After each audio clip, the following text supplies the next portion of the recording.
Hai hai, apa kabar anak-anak hebat? Sip, luar biasa dan bersyukur ya. Anak-anak, kita lanjutkan belajar agama ya. Kalau beberapa waktu yang lalu kita sudah belajar tentang karya keselamatan Allah dalam perjanjian lama, dalam kehidupan tokoh Yakub, salah satu bapak bangsa. Hari ini kita akan melanjutkan belajar tentang karya keselamatan Allah dalam perjanjian lama, utamanya dalam kehidupan Yusuf. Ya, sudah siap untuk belajar? Oke, lanjut ya.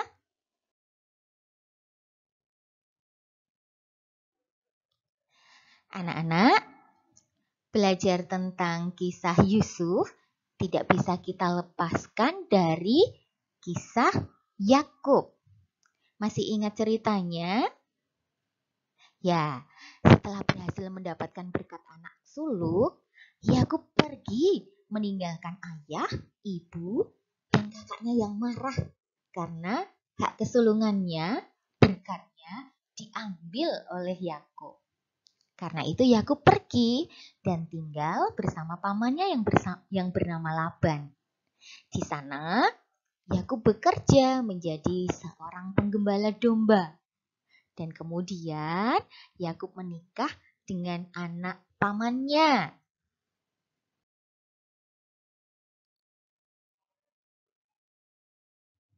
Ya, anak-anak, dari pernikahannya Yakub dikaruniai 12 anak laki-laki.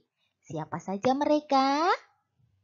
Ya, ada Ruben, Simeon, Lewi, Yehuda, Isakar, Sebulon, dan Naftali, Gad, Asyer, Yusuf, dan Benyamin.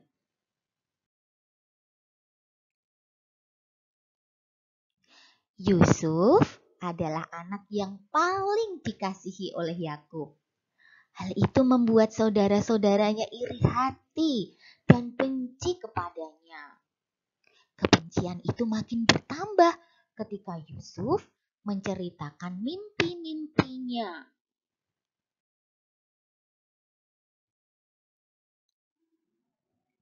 Ya, Yusuf bermimpi 2 kali anak-anak dan dia menceritakan mimpi-mimpinya itu kepada saudara-saudaranya.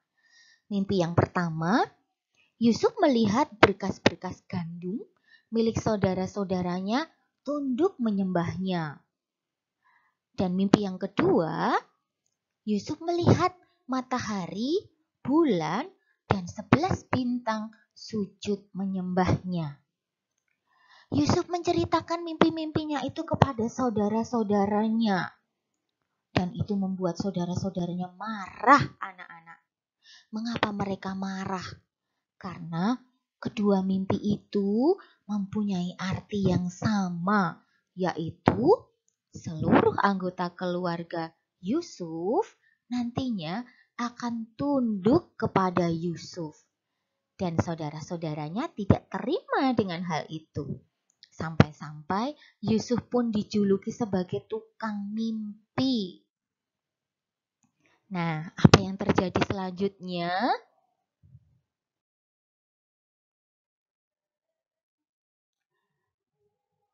Karena benci, saudara-saudara Yusuf berniat jahat.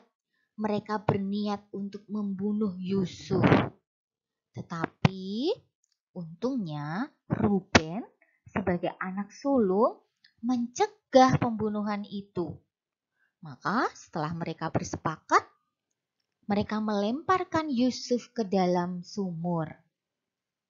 Tidak lama kemudian, lewatlah para pedagang dari Midian menuju Mesir. Lalu mereka berdiskusi apa yang akan mereka lakukan terhadap Yusuf. Nah, akhirnya mereka setuju untuk menjual Yusuf kepada para pedagang itu. Maka setelah dijual, Yusuf dibawa ke Mesir. Di sana Yusuf dijual kembali kepada seorang perdana menteri yang bernama Potifar. Kasihan sekali anak-anak. Di sana Yusuf harus bekerja sebagai budak. Nah, di rumah Perdana Menteri Potifar, Yusuf diajak oleh istri Potifar untuk berbuat dosa. Tapi karena Yusuf adalah anak yang baik, maka Yusuf tidak mau. Dia menolak ketika diajak untuk berbuat dosa. Nah, istri Potifar menjadi marah dan akibatnya Yusuf difitnah, kemudian dimasukkan ke dalam penjara.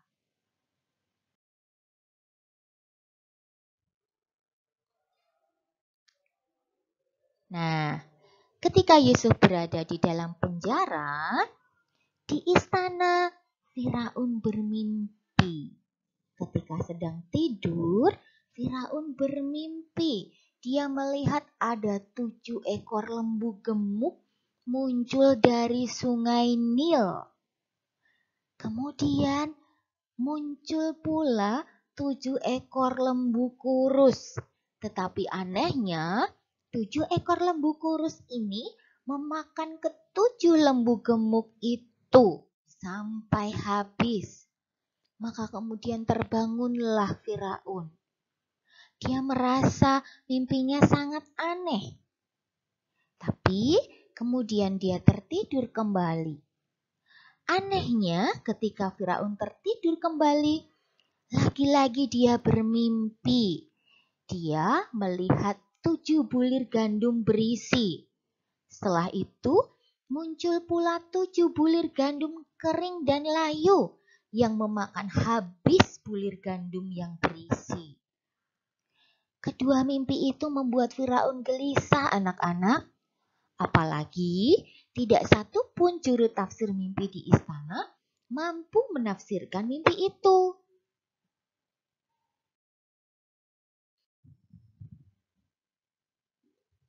Nah, di istana ada seorang pelayan yang mengerti kemampuan Yusuf. Pelayan itu tahu bahwa Yusuf mampu mengartikan mimpi atau menafsirkan mimpi. Maka kemudian dibawanya Yusuf dari penjara untuk bertemu Firaun. Nah, ketika bertemu dengan Firaun, dengan bijaksana Yusuf menjelaskan arti mimpi Firaun. Kedua mimpi itu sama artinya anak-anak, yaitu akan terjadi 7 tahun masa kelimpahan disusul 7 tahun masa kelaparan. Jadi, selama 7 tahun masa kelimpahan, seluruh tanah Mesir akan menghasilkan panen yang banyak sekali, yang berlimpah. Tetapi, itu hanya berlangsung 7 tahun. Karena 7 tahun berikutnya muncul masa kekeringan, di mana tanah tidak akan menghasilkan apapun, sehingga akan terjadi masa kelaparan. Nah, bagaimana jalan keluar yang ditawarkan Yusuf? Menurut Yusuf, Firaun harus mengangkat seorang penguasa yang mengurusi pangan.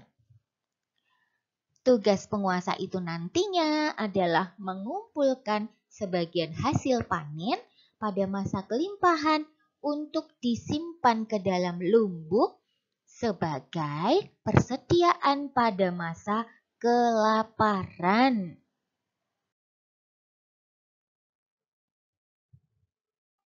Firaun sangat mengagumi kebijaksanaan Yusuf. Menurut Firaun, tidak ada seorang pun di Mesir yang sebijaksana Yusuf.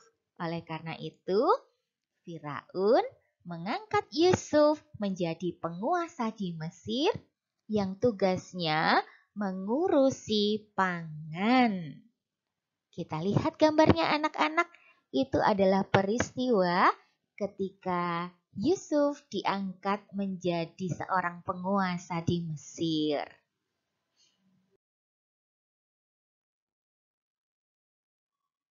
Anak-anak, rupa-rupanya mimpi Firaun menjadi nyata, persis seperti yang disampaikan oleh Yusuf. Jadi, setelah 7 tahun panen berlalu, datanglah musim kering. Kelaparan terjadi di mana-mana. Tetapi rakyat Mesir aman, bahkan sanggup menjual gandum untuk negeri lain, termasuk keluarga Yusuf yang berasal dari tanah Kanaan. Anak-anak bisa melihat gambarnya. Itu adalah Yusuf yang melayani orang-orang yang membeli gandum. Orang-orang itu datang dari berbagai tempat.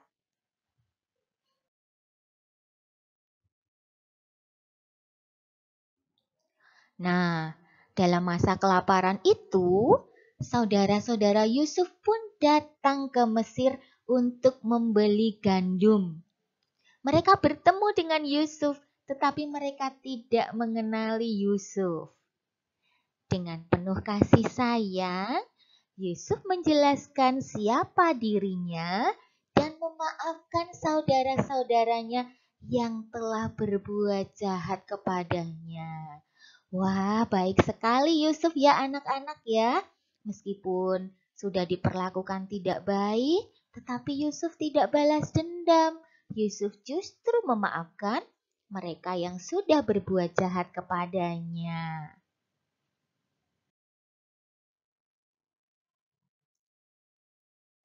Nah, selanjutnya Yusuf mengundang seluruh keluarganya untuk menetap di Mesir. Mereka hidup bahagia karena bisa berkumpul kembali.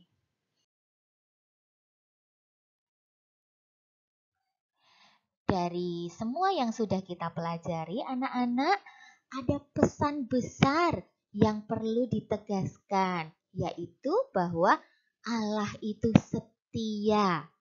Ia tidak pernah meninggalkan orang-orang yang percaya kepadanya. Meskipun harus melalui berbagai macam rintangan dan memikul berbagai beban derita, pada akhirnya rencana Allah menjadi nyata. Dan rencana Allah itu adalah sesuatu yang baik, anak-anak, sesuatu yang mendatangkan berkat, sesuatu yang mendatangkan kebahagiaan.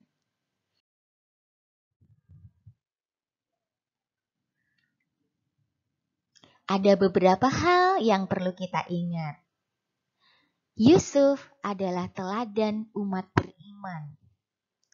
Ia hampir dibunuh, dibuang, dan dijual sebagai budak ke tanah Mesir.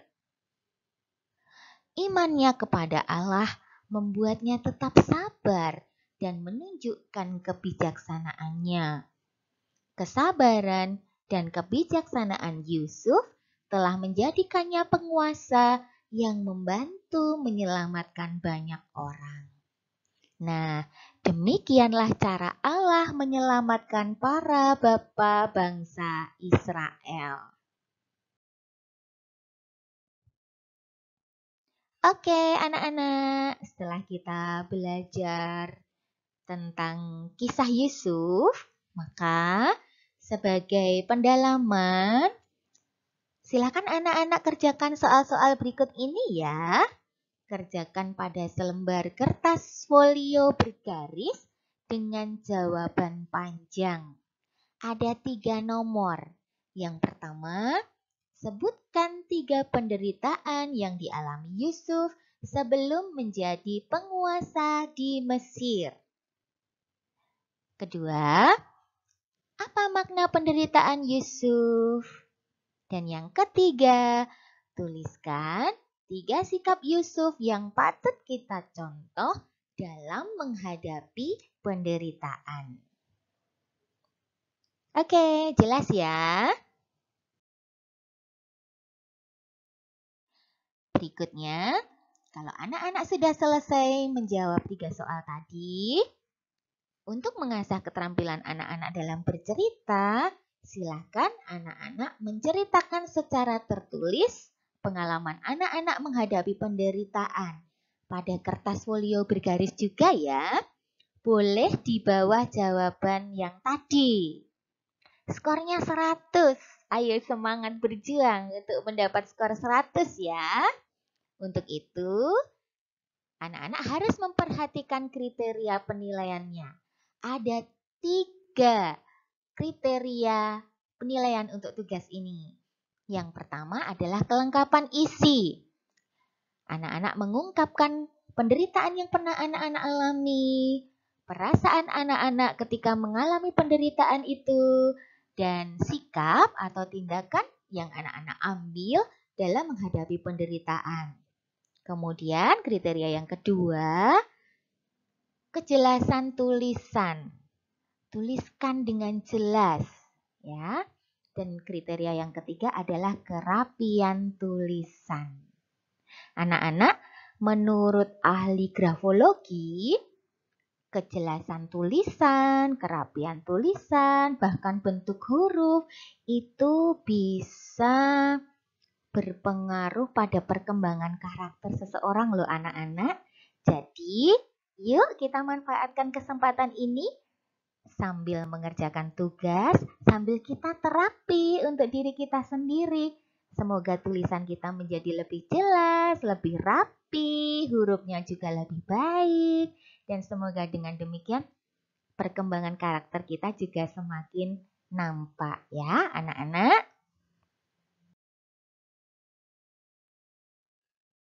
Thank you for watching. Keep up the spirit, surely you can. God bless you.